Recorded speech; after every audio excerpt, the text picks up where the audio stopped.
This is J. Krishnamurti's third public talk in New Delhi, 1967. If we may, we will continue with what we were talking about the last time that we met here. We were saying how essential it is to be completely free from fear. Fear, conscious or unconscious, does dissipate energy. And we need a great deal of energy, not only to live, with all the innumerable problems that one has, but also to go beyond these problems. And most of us have very little energy because we dissipate it in so many ways. We don't eat properly. We are confused, we are in struggle, constant battle with ourselves and also with the world. And we need an abundance of energy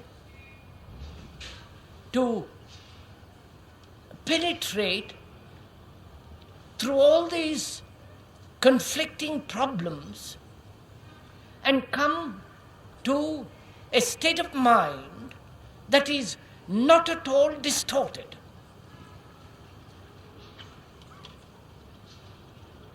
That is not tortured. That is in balance and capable of clarity and penetration. And for that, energy is wholly necessary.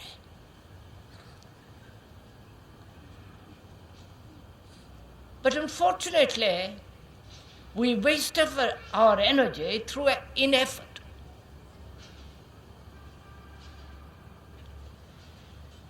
We are going to go into this question of effort. What is involved in it, the nature of it, the structure of it, and whether it is possible for the mind never to be in conflict.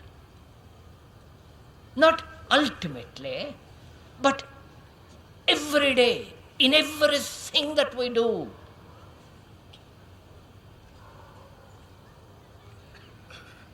Is it possible for the mind,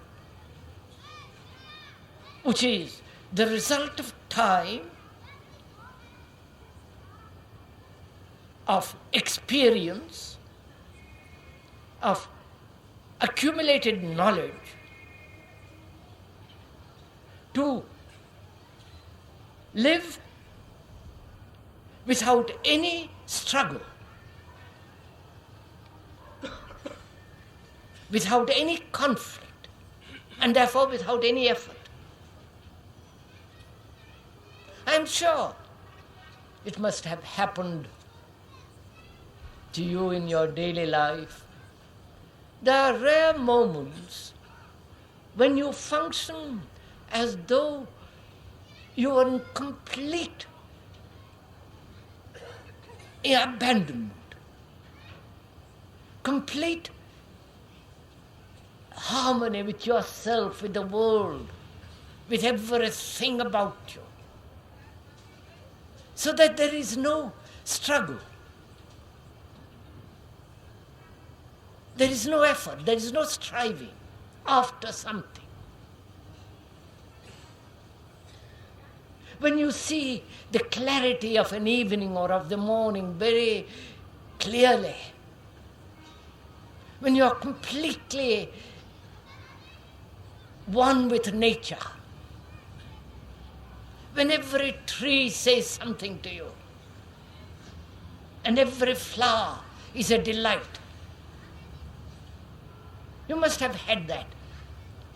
Rarely, when the mind is not disturbed.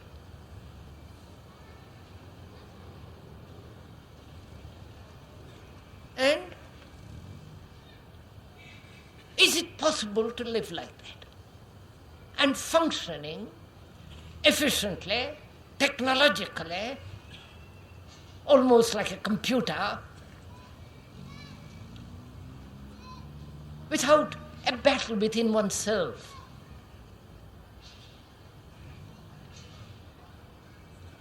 Because I feel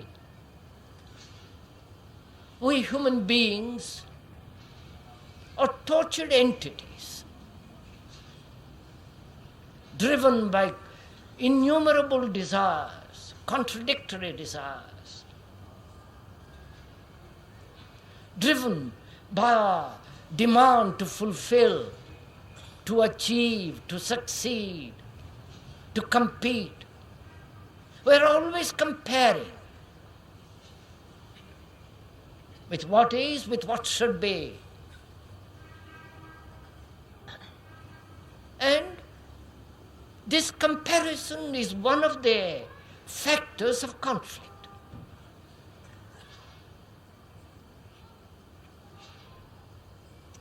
Please, as we said the other day, which I hope you will not mind being repeated, that this is not a talk to which you listen and go home with a few set of ideas, agreeing or disagreeing. We are listening, thinking out together our problems.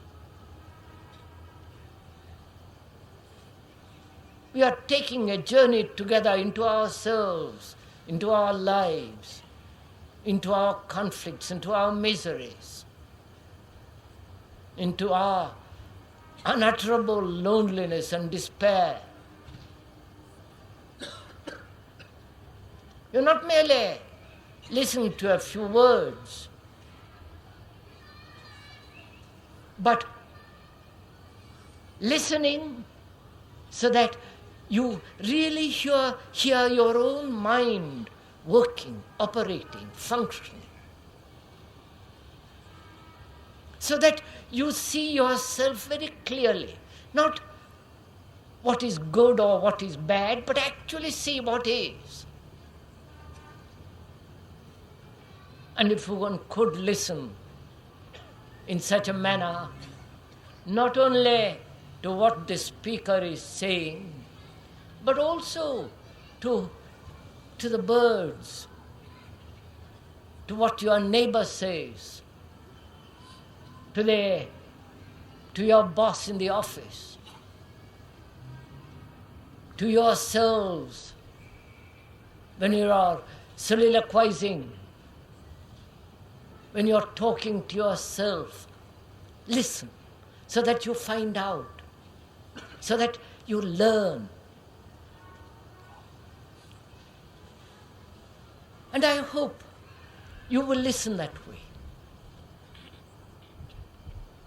Because we are not doing any propaganda. We're not telling you what to do. That's one of the most terrible things, to be told what to do. We are grown-up people, at least supposed to be. And to rely on another, to be told the way of life, how to behave, what is righteousness, what is not, seems to me a state of immaturity. And no one can make you mature. And all that one can do is to listen and learn.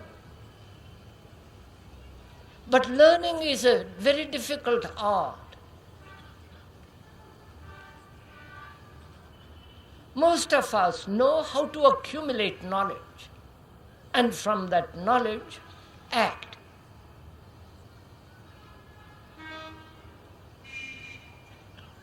please observe what we're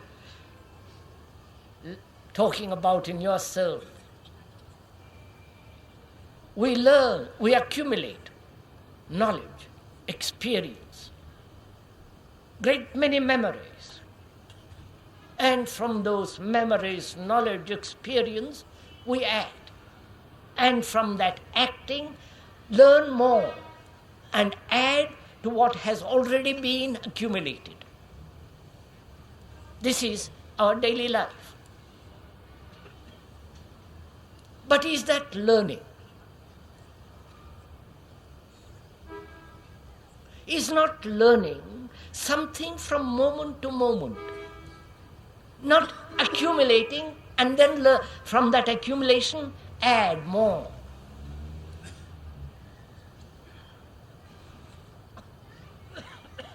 One doesn't know a particular language. Then one learns the grammar, reads, and gradually accumulates as words, phrases, how to use verbs and so on. And from that accumulation, you begin to speak that language, adding more words. And that's generally what we do in daily life. Accumulate, and then act, and then from that action, learn to add more or to take away. But one must question whether such an process is actually learning. To learn means, does it not, that you are learning about something you don't know.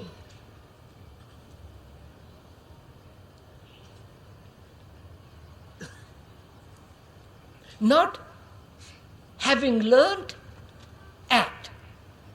But you are learning about something which you don't know, and from that state of learning you are acting.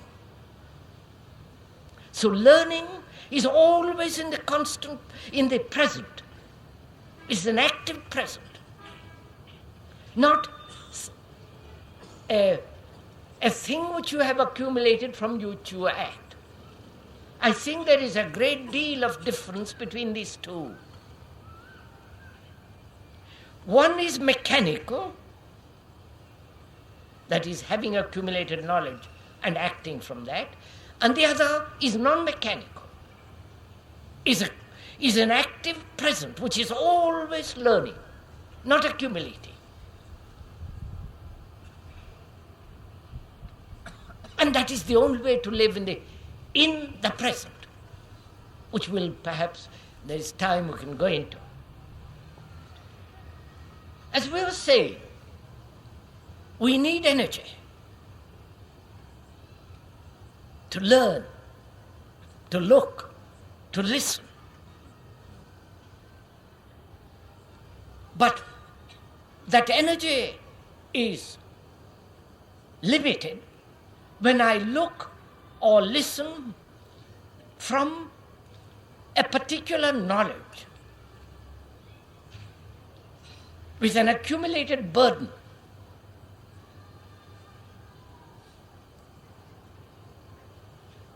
And this energy is surely dissipated through effort. Now, what does effort mean? Not according to the dictionary or the definition, but actually, when do we make an effort?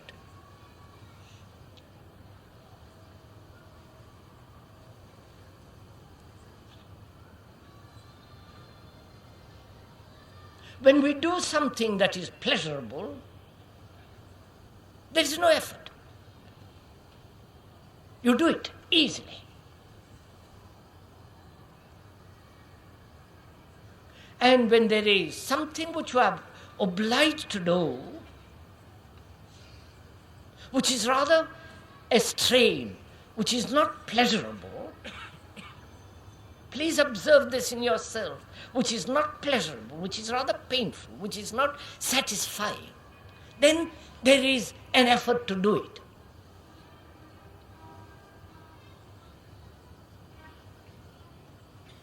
Effort implies, does it not, a state of mind in which there is duality.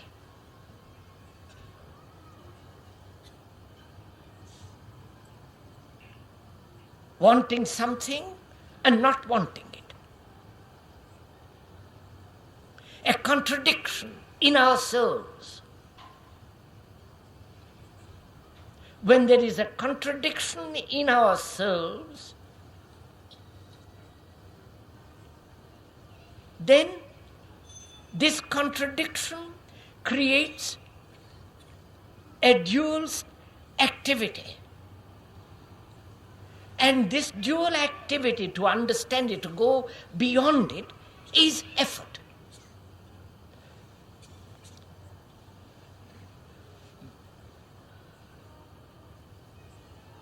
As we said just now, when we do something which is pleasurable, there is no effort involved at all in it. We do it easily because it's very satisfactory. It gives you a great deal of pleasure. There is no effort involved, effort in the sense struggle. You do it easily. But pleasure, in pleasure, there is always pain.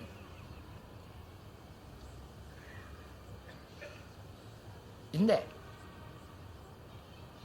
Pleasure doesn't exist by itself.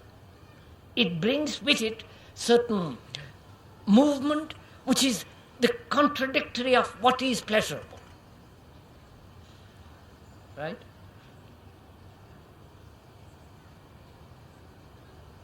And this contradiction in pleasure itself brings about this battle of the opposites. Right? Look.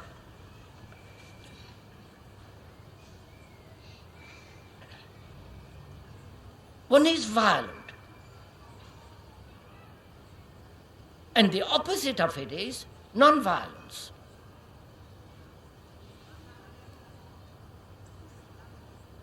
And there is a contradiction in it, violence and non-violence. This contradiction is the cause of conflict,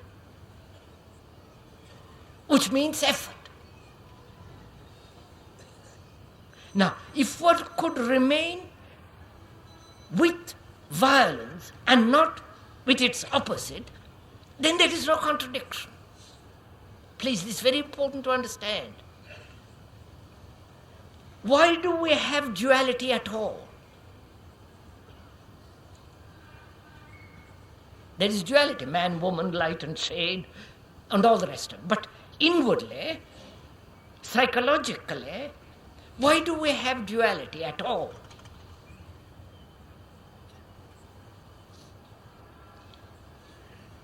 Please, think it out with me. Don't wait for me to tell you. We are examining it together. Because there is no authority here at all. I am not an authority. Therefore, you need to exercise your mind as much as the speaker to find out why we have this duality psychologically. Is it our conditioning? Is it that we have been brought up to compare with what is to with what should be? We have been conditioned with in what is right and what is wrong, what is good and what is bad. This is should be and that should not be. This is moral and that is not moral. Is that one of the many reasons?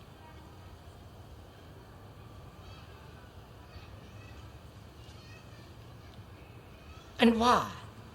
Why has this duality come into being at all? Is it because we think by thinking about the opposite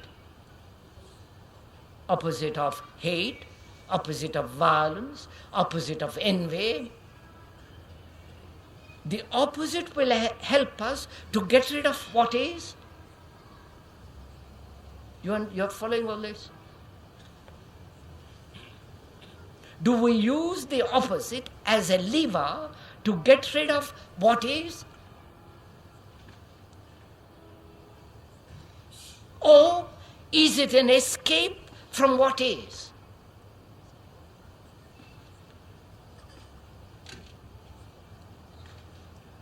You understand? That is, human beings are violent. That violence is shown in many, many different ways. The opposite of that is non-violence. We think through practicing non-violence or thinking about non-violence, we'll be rid of violence. But is that a fact? That is the ideal, that is what has been preached, that is what has been, that is one of the commodities of India which you export from abroad, which nobody believes in. So, is the opposite an escape from the actual, which is violence? Please examine it. It's your life, it's not my life. So, we use the opposite as a means of avoidance of the actual about which we don't know what to do. Right? If I know what to do about violence, I will not think about its opposite.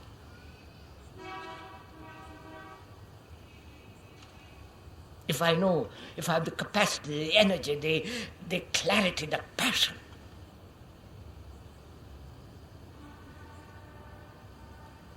to understand actually violence, then there is no need for the ideal. Right? So, is it that we have the opposite in order to escape from what is, because we don't know how to deal with what is? And also, it is because we have been told by thousands of years of propaganda that the opposite, you must have the ideal, the opposite, in order to deal with the present.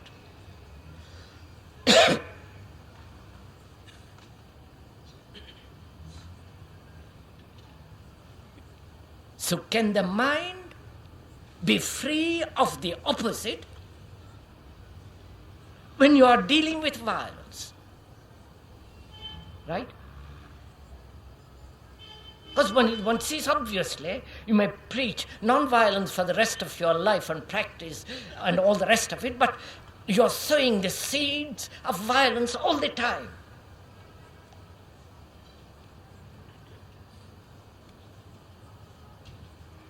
So if the mind could remain actually with what is, then there is no opposite. And can the mind never compare?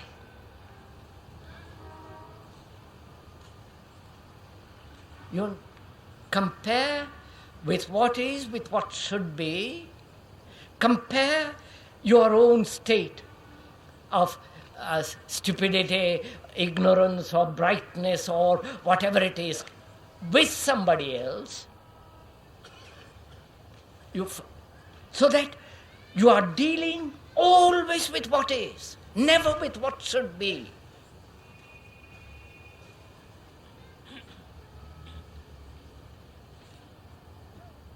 So that you have no ideal at all.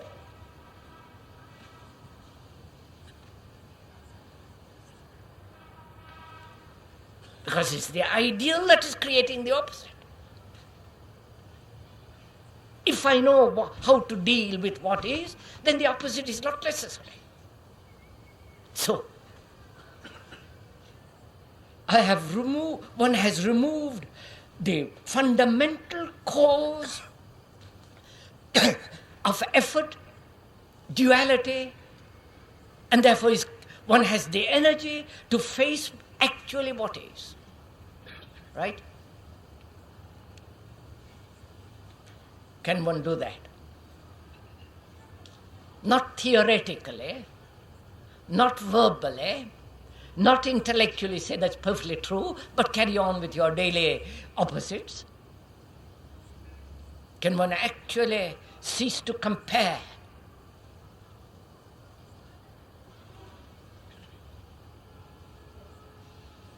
It's one of the most difficult things to do, not to compare yourself with somebody. This comparison has been taught from childhood, in every school. You are not as clever as the other. So when you compare what actually takes place,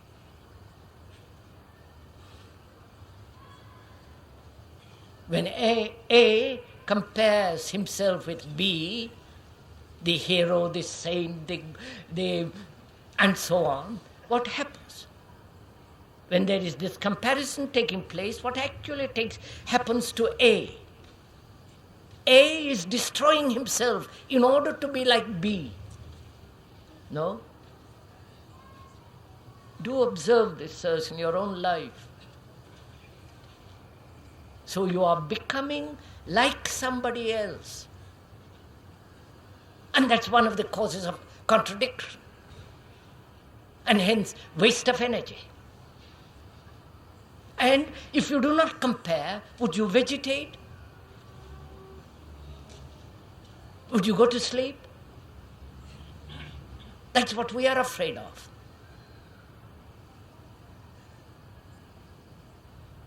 So, is it possible to remain actually with what is, without bringing in the ideal or the opposite or comparing? When you do not compare at all, when there is no ideal, no opposite, then is what is the actual? Does it exist at all? Please, this is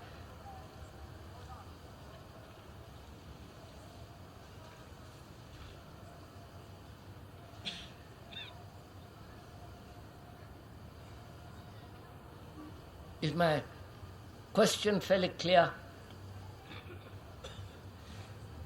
I am violent. And I see that the opposite does not help me to get rid of this violence. Or compare myself or this violence with somebody who has no violence at all.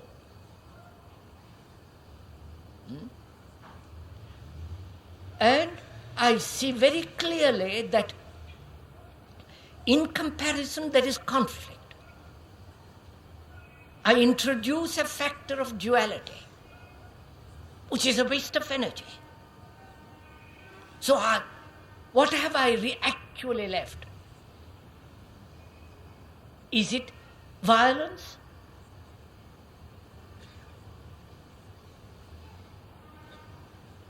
Or a state of mind, please follow this, or a state of mind that has become highly sensitive, highly intelligent, capable of immense passion, because then there is effort is a dissipation of passion, which is vital energy. You can't do anything without passion. And if that is so, when that actually takes place, because there are no ideals, no opposite, then is the thing that I have called violence, does it exist at all?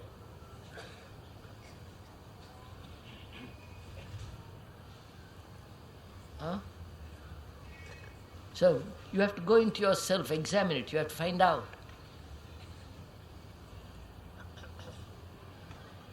Look, let's put it differently. My mind is dull, insensitive, and so on. And I compare myself with somebody who is very clever, intelligent, bright, alive.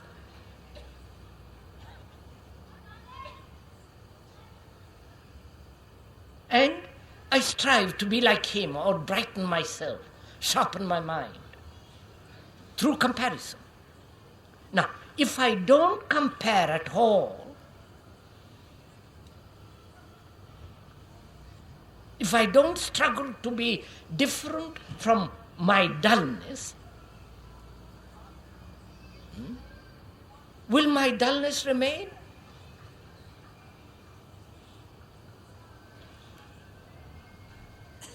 Because what have I done?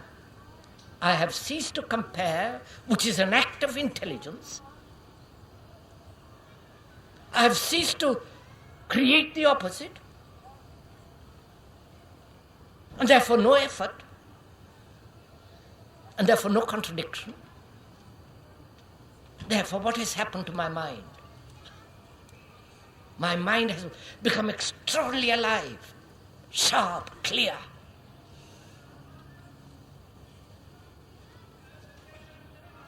It is only the dull mind that is violent. It is only the mind that is not capable of dealing with what is that becomes violent, ugly, stupid, and all the rest of it. So as long as there is a duality in any way, psychologically, there must be conflict. And conflict is violence. Now,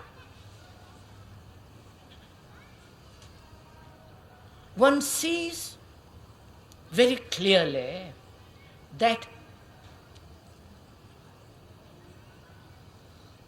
one can live not ideologically, we're not discussing ideologically or as a principle, but actually that as long as one is seeking pleasure,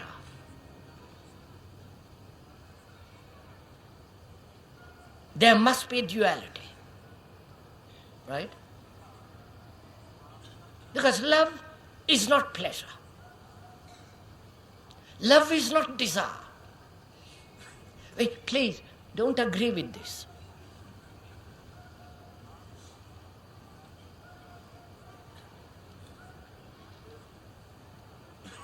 One has to find out what is pleasure and what is desire.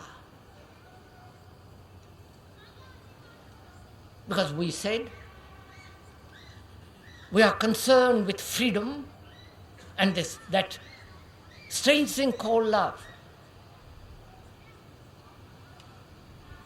We went into the question of freedom. And perhaps we can devote a little of the time that is left this evening to this inquiry into what is love.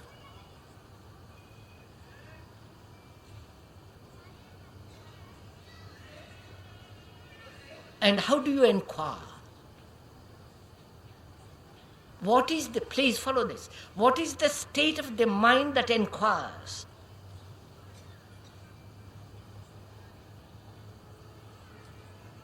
You cannot possibly inquire if you're not free. That is, if you're not free from saying love is not this or that, or it should be this, it should not be that. That is, to examine, explore anything, there must be the quality of freedom from all your prejudices, conditioning, and so on.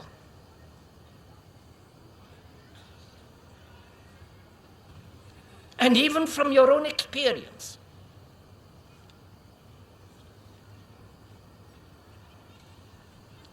And then only you can begin to explore, to inquire, to find out. Otherwise, you are merely examining from your own conditioning, and you can't go very far. And this word is heavily loaded.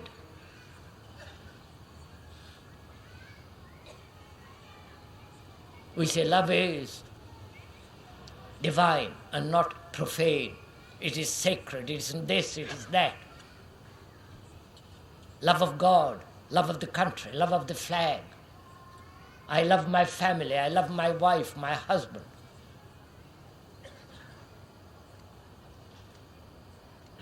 Is that love? And we say love, when there is love, you must love everybody. And not one a particular. But if to inquire into this really quite an immense problem, one must approach it really very freely.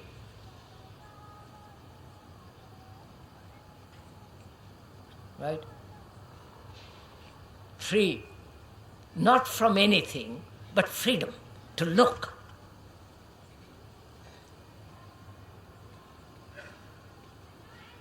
That is, to look without any image.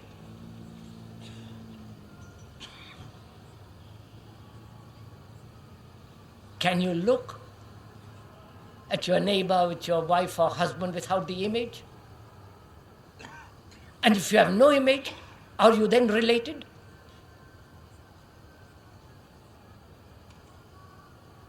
Or there is relationship only because you have images?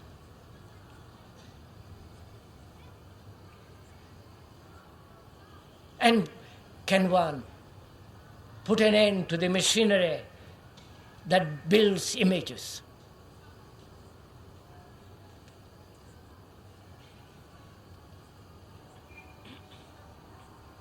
Image about yourself, what you are, what you should be.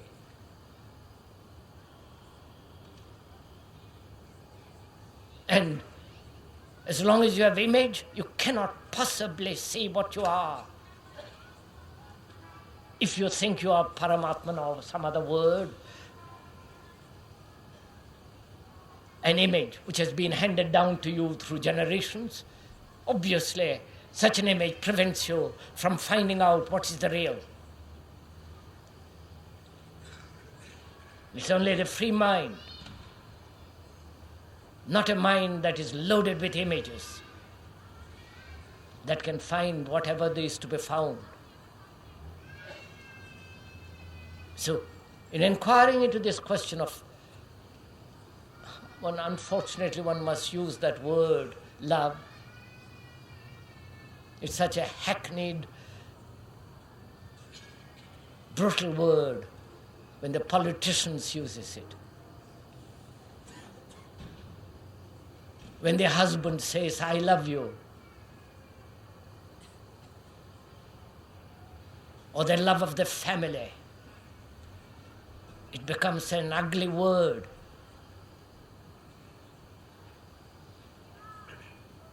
And can one look at, explore to find out what that state of that word indicates and go beyond the word? We are going to try and find out. To find out what it is, there must be dying.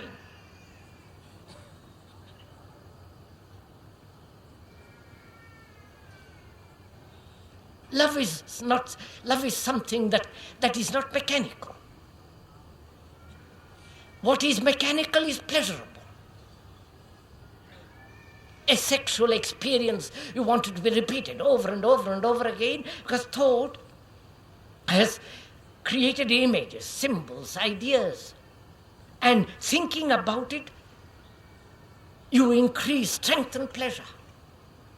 This is what actually takes place.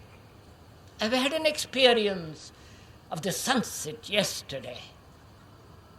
A lovely streak across the sky, full of light and beauty. And the birds were flying into it. There is that momentary pleasure, delight, a great enjoyment of beauty.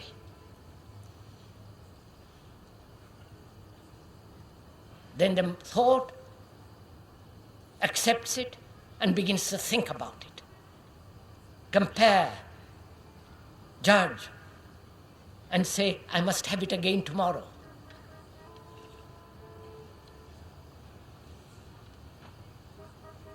The continuity of an experience which has given first, second, a great delight is sustained by thought, nourished by thought. When you look at that streak of light across the sky, at that moment there is no pleasure, no joy. There is absolute sense of beauty. But the moment thought comes in, then you begin to enjoy it. You begin to say, how lovely. I wish I could have more of it. So thought, please follow this. So thought, which is always the old, thought is never new. Because thought is the response of memory.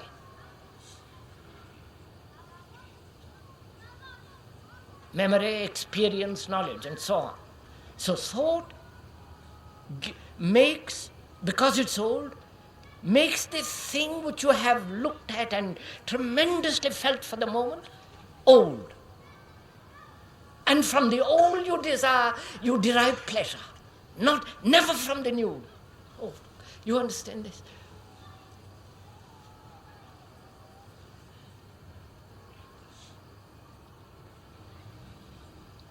There is no time in the new. The instant there is something new, there is no time to enjoy or to take delight in. Only when thought comes in, which is old, then it gives it a continuity. Right? So, is love pleasure? Please think it out. Don't say yes or no. That is love the product of thought?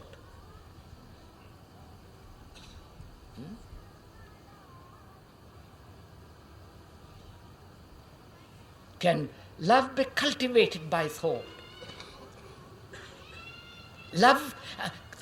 Thought can cultivate pleasure.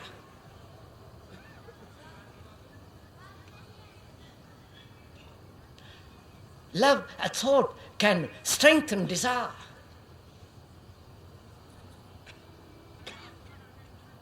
And when the mind, through sensation and sensuality, seeks pleasure by thinking about it, is that love?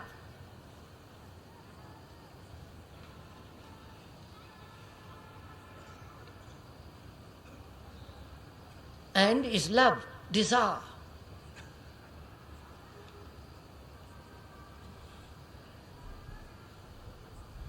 That is, I see something very beautiful.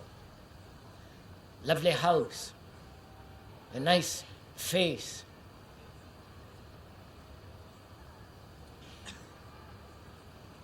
Then thought comes in and says, what? Then thought captures it makes it the old, and out of that comes desire. You can see this in oneself if you observe. If you can see a car, highly polished and beautiful car, you see it. There's the visual perception, there's sensation, touch, and thought comes in and says, how nice to have it. And is love, desire and pleasure. One has to find out. One has to work very hard to find out. And you cannot work passionately to find out if it becomes an effort. Because then you are trying to find out because you are in sorrow.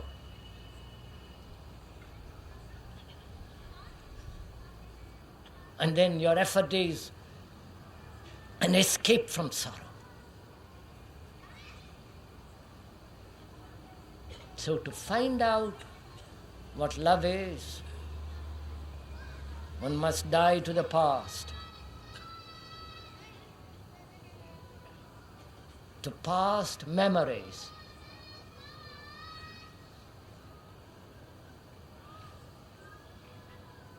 You know, there is something extraordinary about living and dying.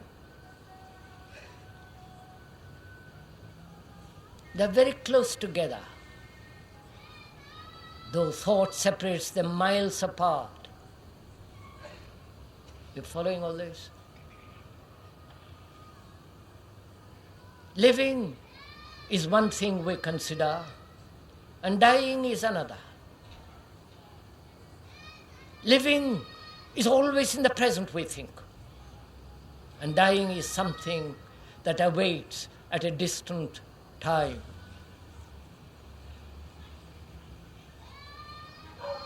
But is not living not the battle?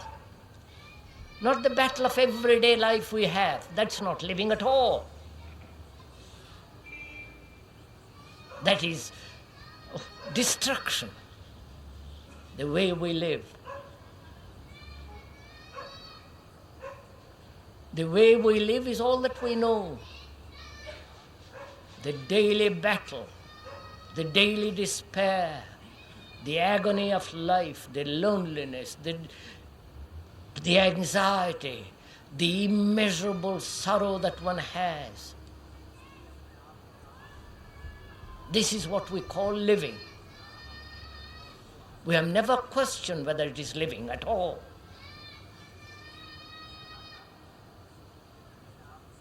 We have accepted it. And when you accept anything, you get used to it. As one gets used to a lovely sunset, you can see it 1,000 times because you have seen it every day. You can get used to loveliness and also to something which is not lovely. So what we call living is a battlefield. And death is something to be carefully avoided.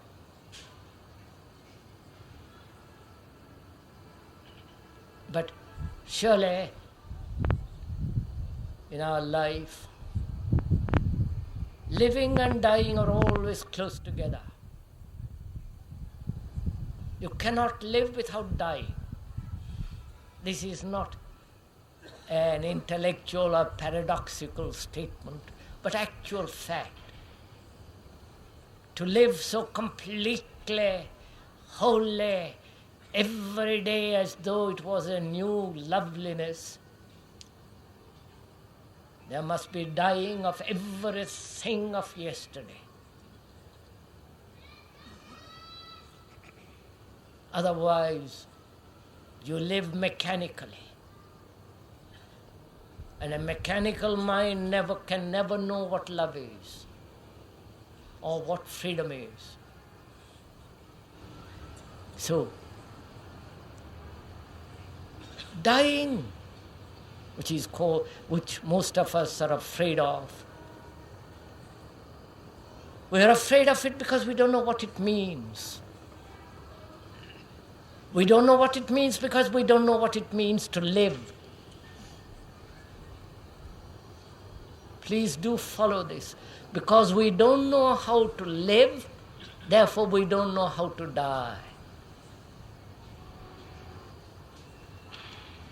And because we are afraid of death, we have all the innumerable beliefs.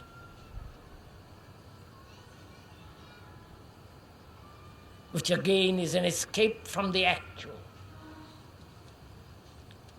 So is it possible for the mind, which is the result of all time, experience and knowledge, to die to itself?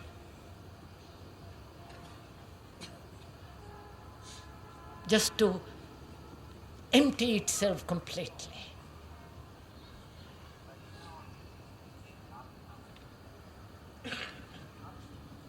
It's only the innocent mind that knows what love is. And the innocent mind can live in a world which is not innocent.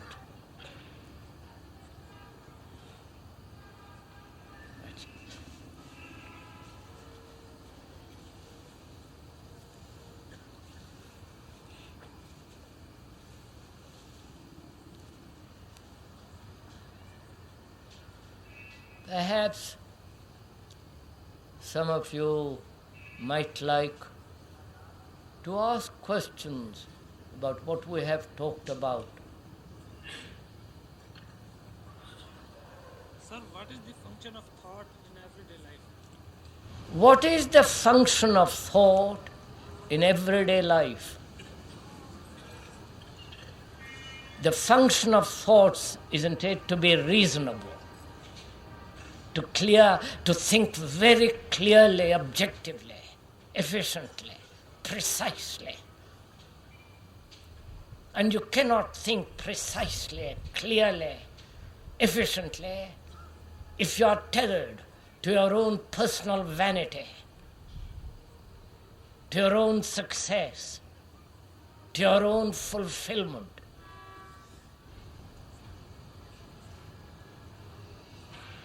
You have said we do not know what time is. Could you explain what time is actually for our scientists?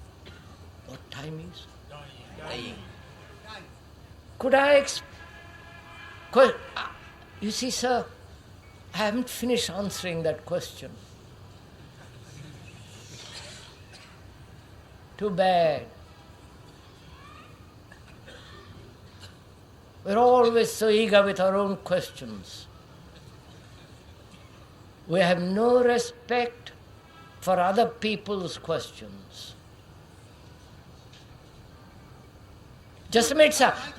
Just a minute, sir. I haven't finished. Apologize. No, sir, don't, please. Please, sir, you're not apologizing to me.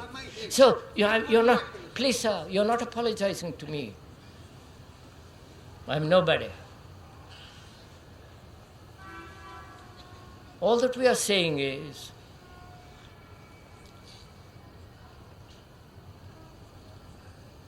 when there is love, there is no respect. It's only the disrespectful people have respect.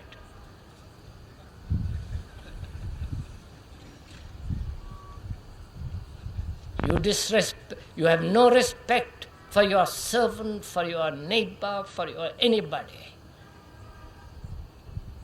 And therefore, you're full of disrespect. But when there is love, there is neither respect nor disrespect. There is only that quality of mind that loves. Now that gentleman asked a question about, you see, sir, the gentleman asked a question about thought. What is its function in daily life? Either we can use thought mechanically, or thought can become extraordinarily active.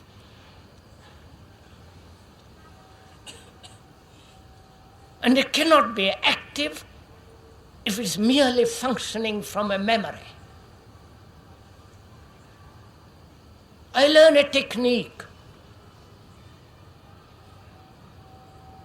as an engineer, what you will, and the technique has given me certain qualities of efficiency, of clarity, and I keep on functioning with that technique. I soon live in a mechanical world. But if I understand the whole mechanism of thought, the structure of it, how thought begins, please do listen to this, how thought begins, not come upon it after it has begun. How thought begins. Whether it begins from a memory, or does thought begin out of total silence?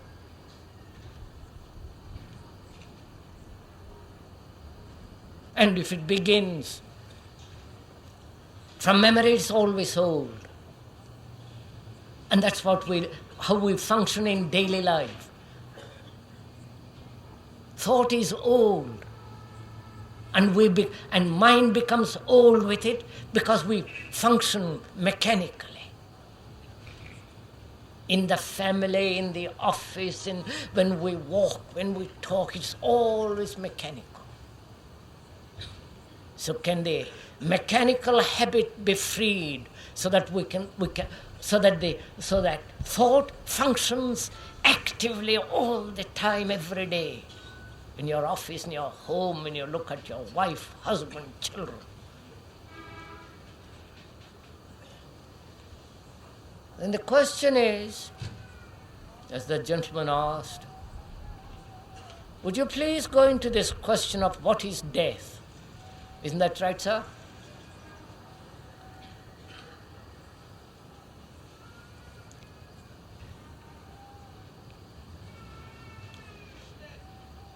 Again, it's a vast, complex problem, which doesn't mean we want to avoid it. But there are several factors in it. There is the actual physical dying, when the heart stops beating,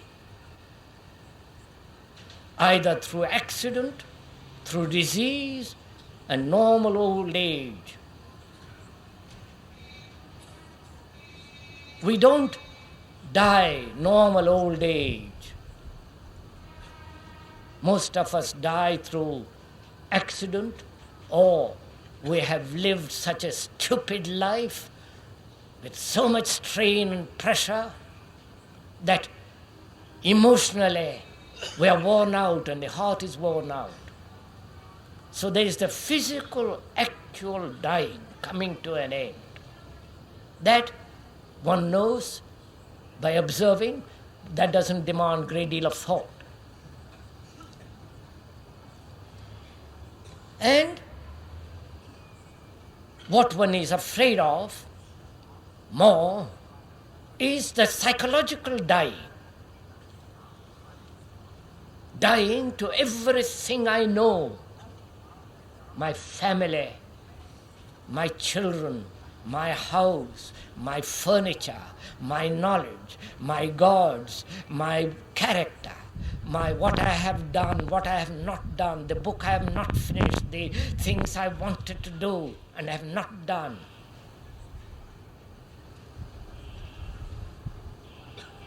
That is, we are frightened of the things, not of the unknown, but of living, dying to things that we know. Right?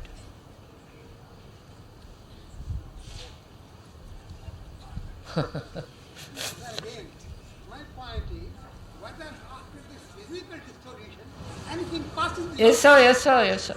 anything passes. yes, sir. です。 Yes, sir, yes, sir, yes, sir. This is quite funny, isn't it?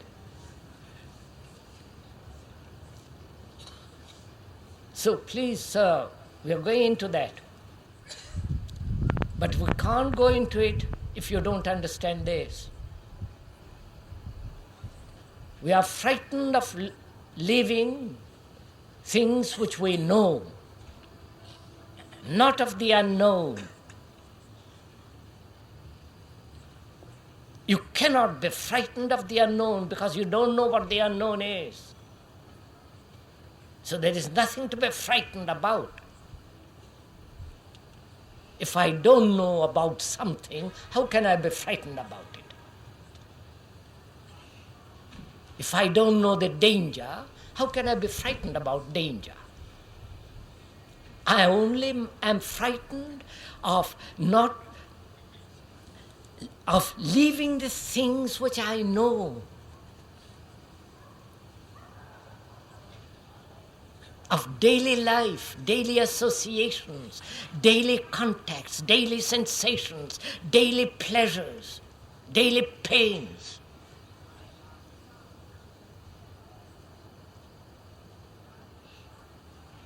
And we say, when I die, will not all these daily pains, agonies, brutalities, violence, despairs go over to next life?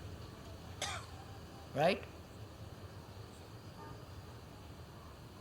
Or do you say, in all this turmoil, chaos, misery, confusion, sorrow, there is a spiritual entity which will go over? I don't know what you believe. I don't know why you should believe in anything.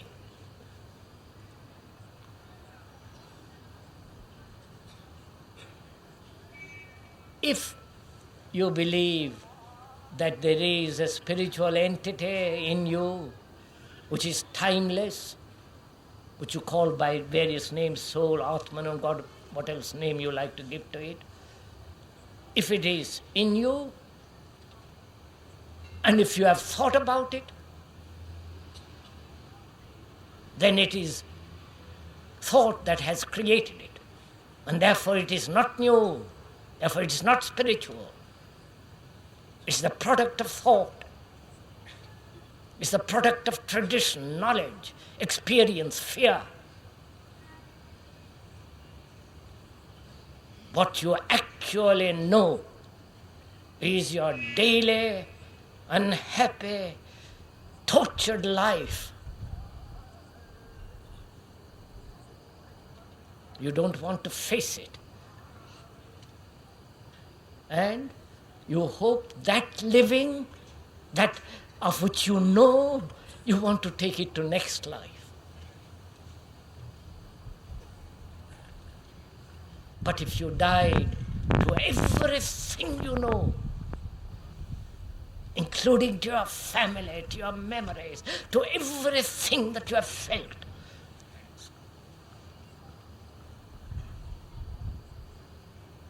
then the death is a purification. Death then is a rejuvenating process. Then death brings innocence, and it is only the innocent that are passionate. Not the people who believe or want to find out what happens after death. What can happen is probably, and I think it is so more or less, one mustn't be dogmatic about anything or assert about anything. Thought goes on. If I am attached to my house, just think of that. Huh? Attached to your house, attached to your family, attached to your office, to your books, which is your life. Then that attachment, which is the result of thought, that thought may go on, like any other wave of vibration. But it has very little validity. What has validity is to die. To all the things of one's petty life. Petty demands, security, possession, power, prestige. To die to it so that your mind is cleansed and is fresh and is made new, so that it remains young and therefore timeless. What creates time is thought rooted in the past. Again, sir, my point is whether this body is the end of everything, or as yourself say, the spiritual entity, our soul, which goes beyond it. In short, whether there is a soul or whether there is a transformation soul or not, what is your opinion?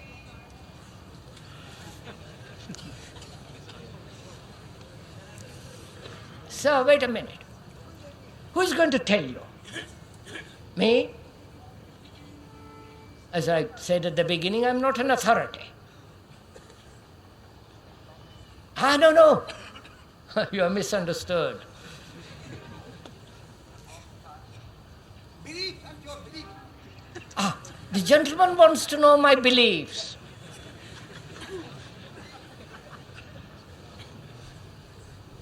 The gentleman wants to know my beliefs.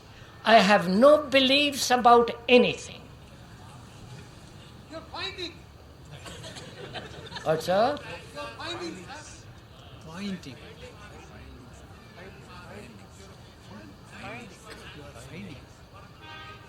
What, sir? What, sir?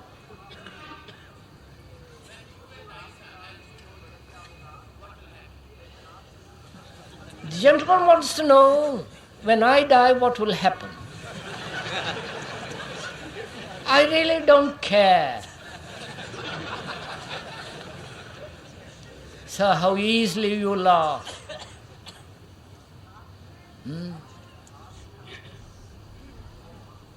What will happen to you when you die? Will you laugh?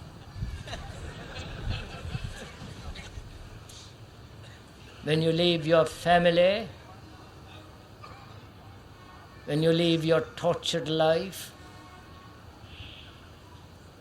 when you have lived a shoddy, petty little life, when you die, will you laugh and say, I really don't care? Because you do care. Otherwise you won't live like this. If you really didn't care, you would be revolutionaries. Not in the economic, stupid sense, but inwardly, tremendously caught in a movement that is limitless.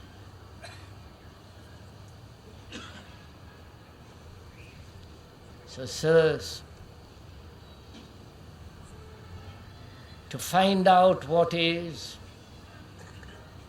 actually takes place when you die, you must die.